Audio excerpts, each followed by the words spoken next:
So let's talk about the Ahmaud Arbery verdict that just came in. Um, Two guys got life without parole, and one guy got like life with parole. Basically, an insane sentence.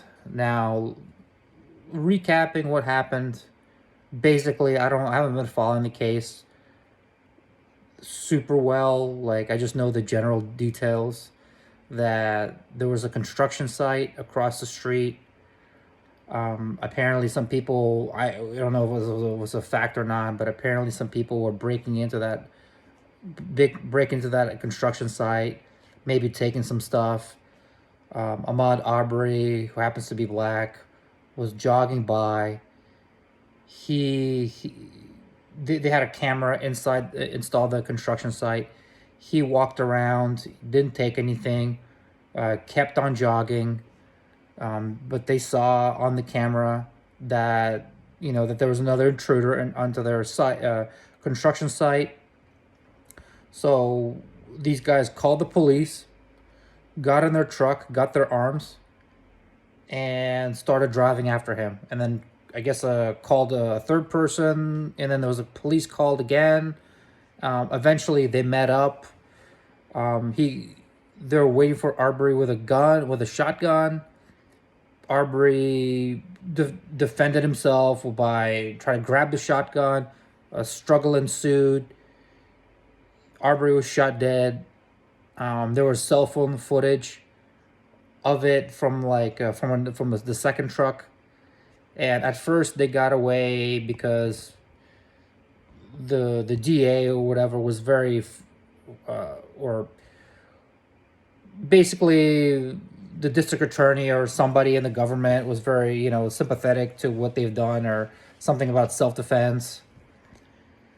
And then some boathead put the video online exonerating himself or whatever, and then got the trial started over again for a murder trial because this was on the heels of the George Floyd thing where George Floyd got choked to death, and the whole narrative flared up again that white supremacists or whatever blacks are being hunted down by white people everywhere. There's racism, white supremacy everywhere, and this case got a second look, and now it culminated in the guilty verdict of all three guys basically getting life in prison. And the crazy I mean,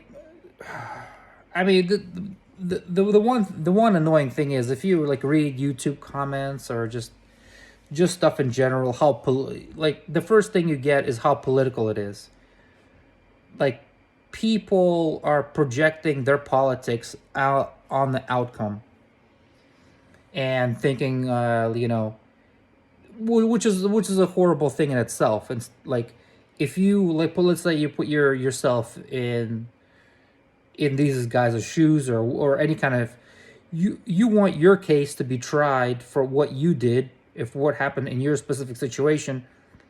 You would hate to be, your case will be as an example to like race relations in all of the United States, because no matter what you did personally, just like the Kyle Rittenhouse thing, he became a national story not because some person shot three people, but it was a national story because of, it was a political tug of war, and the same thing happened here, Um, the America's going through certain narrative. It's like a clash of civilizations, clash of narratives.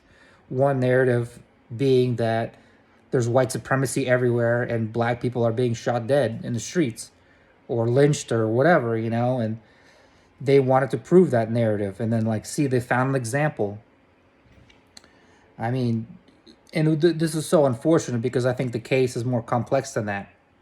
Um, did those guys fuck up by chasing him with guns? Yeah, I mean, especially the tone of how what the country is right now. The narrative of the country. That there's open season of black people. I mean, so definitely that was, but just being objective about it, just to be fair. Let's say the same incident happened, but it was just three black people chasing a black guy and nothing but black people involved. What would the verdict be in that? Let's say it was just all only white people.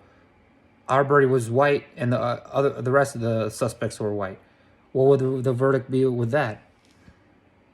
Well, I think it would be a lot different, in both cases. So because Arbery was black and these suspects were white, makes a lot different. Is it is the verdict excessive? I think so. I mean, they did fuck up by chasing him. He in a way, if anything, like them calling the police shows that they just wanted to apprehend him because they thought he was like a thief that was stealing stuff from that construction site before. And if they were just like apprehend him and wait for the police to get there, and he would be arrested and he'd be sent to jail or whatever. Well, did they realize that he struggled, and now they were one of the guys thought that he was in a position to defend themselves and kill him? I mean, yeah, he was in the wrong and he should have gone to jail for that, right? But 20 years without parole, three guys for 20 years without parole, I mean, seems just so crazy, especially when you compare it to, do I need to show examples of how many people have like gang shootouts or whatever, killing people? I mean, like there's an example of like mafia hitmen. Mafia hitmen, like people work for gangs and mafia, having a body count of 12, 13, 18 people, but just confessing and saying, oh, here I was working for this guy, so the government want like they snitched on somebody and they gave somebody other leads. The government just forgave them, just made them an informant, and they're walking the street. There are people walking the street that killed over 15 people, like like they killed on purpose. The Ahmaud Arbery thing is like, yeah, they shouldn't have chased them, or that was fucked up that they did, and they wanted to apprehend him, but a scuffle ensued, and they didn't. I mean, a lot of people would want to believe that they just wanted to hunt him down and shoot him, but it was clearly that he struggled with the gun, and they most likely. I mean, you could never really know goes inside of people's head, but I'm pretty sure that if they would just surrendered, they would have just pointed their guns at him and waited for the police to come to give him over to the cops. Is a fucked up circumstances, but it was at the end of the day, it was unintentional. They didn't, like, things escalated, but they didn't mean to do that. But there are people that are walking around that actually meant to kill like 15 people as like mafia hits or whatever. But they just happen to be in a criminal organization and snitch on some other people, and they're immune. They're walking around. So, just my view. I think the American legal system is really fucked up. If anything, if anything, it's like a life for a life, right? Like an eye for an eye, right? Like one guy kills somebody, the other person goes to jail, right? But three guys go to jail for life, or one life, doesn't really quite make that much sense to me. I don't. It wasn't a malicious thing where like they wanted. Like, let's say if these guys do 25 years in jail, and then get out, are they a danger to society? Like, are they going to be grabbing guns and hunting other people down? Like, clearly not. Clearly they. Maybe I must confess, this is like, to me, that's one of the scariest things in the world. is being put in jail, being put in the cage over a mistake you did. Like, anybody can make a mistake. You know, you make like one mistake, one like you take wrong actions for 5 minutes, 2 minutes.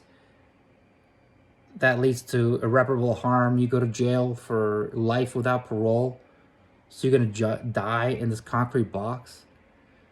I mean, that's some serious shit, right? That's really fucked up. That's for the most heinous crimes. And for something, I mean,